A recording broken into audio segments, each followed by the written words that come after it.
Ce qui définit ce qu'est un disciple de Jésus-Christ, ce n'est certainement pas la société. Ce ne sont pas non plus nos amis, nos opinions, nos circonstances, ce que nous pensons, ce que nous ressentons ou ce que nous croyons. Ce qui définit ce qui est un disciple de Jésus-Christ, c'est le Christ lui-même.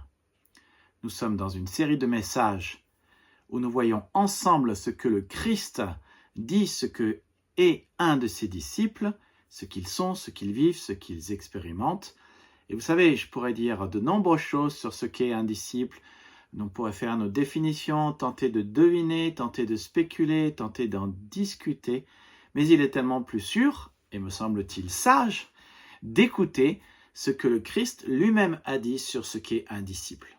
Il est donc sage, si je puis dire, de revenir à la racine et de revenir aux déclarations que le Christ a fait sur ce qu'a fait, ce que sont ses disciples.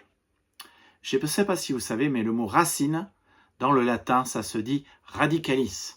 Radicalis, d'ailleurs, ça a donné le mot radi qui veut dire racine.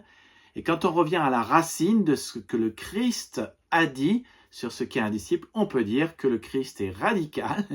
Et on peut dire aussi que ses disciples, s'ils font ce qu'il a dit, sont des disciples radicaux. Alors, radicaux, ça ne veut pas dire extrême. Radicaux, ça ne veut pas dire dangereux. Un disciple radical, c'est un disciple qui revient à la racine de ce que Jésus a dit dans sa parole. Alors, nous sommes dans une série sur qu'est-ce que c'est un disciple de Jésus-Christ. On a vu une première définition sur la base du grand ordre de mission. On a vu son programme de formation. On a vu pourquoi est-ce que nous avons intérêt à le suivre. On a vu la marque de disciple qui est l'amour. On a vu comment le suivre chaque jour. On a vu comment être dirigé par l'esprit. On a vu la pratique de l'hospitalité. On a vu comment apprendre à vraiment apprendre, comment aimer le Christ vraiment, comment annoncer la bonne nouvelle vraiment, comment écouter la voix de Dieu vraiment. Et aujourd'hui, dans cette série de vidéos qui vont suivre, j'aimerais vous apprendre voir ensemble une manière de prier vraiment fructueuse. Alors, le Christ a dit, Jean 15, 7 à 8, « Si vous demeurez en moi et que mes paroles demeurent en vous, demandez ce que vous voudrez et cela vous sera accordé. Si vous portez beaucoup de fruits, c'est ainsi que mon Père sera glorifié et que vous serez mes disciples. » Donc, le Christ dit que si nous demeurons en lui, nous demeurons en sa parole. Si nous demeurons en sa parole, nos prières sont remplies en abondance de sa parole. Nous prions selon sa parole et donc selon sa volonté. Et donc le Père nous écoute et nous exauce.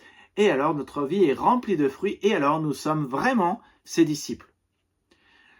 Je crois qu'on peut de manière raisonnable tourner les choses à l'envers et dire que si nous sommes des disciples de Christ, nous avons une vie de prière fructueuse. C'est ce que Jésus dit. Je répète les versets. « Si vous demeurez en moi, que mes paroles demeurent en vous, demandez ce que vous voudrez, cela vous sera accordé. Si vous portez beaucoup de fruits, c'est ainsi que mon Père sera glorifié et que vous serez mes disciples. » Donc, si nous sommes des disciples, nous avons une vie de prière fructueuse. Et pour avoir une vie de prière fructueuse, sa parole demeure, est au centre de nos prières. Donc, j'aimerais qu'on se pose la question ensemble, comment demeurer dans la parole de Dieu et la transcrire dans nos prières. Et je vous propose pour ceci une méthode. Si vous aimez cette vidéo, eh bien, likez-la, abonnez-vous, partagez-la. Revenez nous rejoindre ce dimanche à unenouvelleéglise.fr à 16h. Nous sommes une église où l'on enseigne la parole de Dieu et où on avance selon la parole de Dieu. Nous sommes une église qui a à cœur vraiment de suivre Jésus-Christ et d'être vraiment des disciples de Jésus-Christ. Et nous vous invitons à nous rejoindre. Rendez-vous dans la prochaine vidéo.